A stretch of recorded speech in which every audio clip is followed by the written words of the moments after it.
Isang magandang tanghalian mga ka-nation. Ngayong lunch break ay naisip ko na magluto ng sinigang salmon sa miso. Sabi bumili na ako ng ulo ng salmon. Meron naman na kami ng miso at ang bibilin ko na lang ay daon ng mustasa. Tokwa. Tama-tama naman at may labanos pa kami sa refrigerator. So dahil alam ko na ang aking iluluto, so pagdating ko dinipost ang salmon fish head. Then, bahala na ako ng mga pangalaman sa mas mabilis na kilo. So by excitement ko, hindi ko na nakunan ng video. Simula na pala luto. Actually sa akin, paborito ko ang fish kasi steamed fish, fried fish, daing na fish, at saka adobong fish or sinigang. Lalo pa natsyempohan ko itong salmon fish head kahapon. Pinaprito ko muna kay Dayan ang fish. Tapos ako na nagtuloy. Sabi ko siya pero i-check natin kung nakita niya, natandaan niya ginawa ko. I-test natin siya. Hello Dayan, paano nga natin niluto ito? Anong inuna natin? Ito Dayan, dami.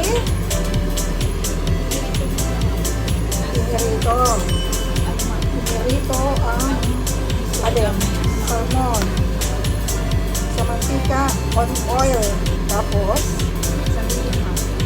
nilagyan ng luya, bawang sibuyas pagkapitado na, tapos nilagay ang tubig na may pero nilagay ko yung miso sa parang pinirito-prito ko rin konti bago ko lagyan ng tubig. And then, ano mga gulay? Labanos. Miso. Kapag tayo sa miso. Labanos, tofu, tapos, yung huli yung leaves. Okay. Tapos pupuluan siya ng ilang minuto. Ay, nasa maluto. Ilang minuto? 10 minutes. 10 minutes. Pwede na. Pwede na maluto. Ito naman labanos, madali naman siya. Pwede siya kainin dilaw. Ang tofu, luto na yan. Ang labanos, actually pwede kainin na dilaw, ang leaves, masalad na yan.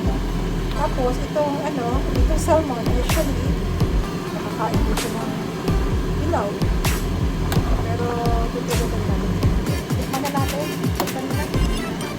Alam ko magkakaroon tayo. Relax. Ito mga pinay lang sabi ni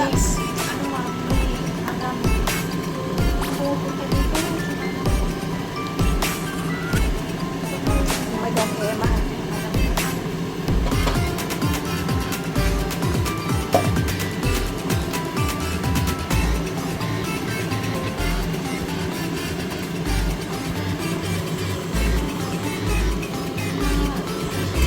Ang sarap. Sushi ni sir mo. Mamaya gabi naman po. Hindi, pwede rin naman siyang kumain ng sushi. Tayo. Alam na natin kung ano. Ikaw, ayun. Plating time.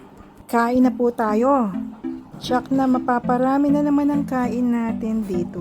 Ang pa, kompleto na to. May sabaw, may gulay, may tofu, may green and of course, the omega-3. It is so oily and looks very rich in omega-3. It's best eaten with rice and calamansi plus patis. I hope you still want me. I hope you still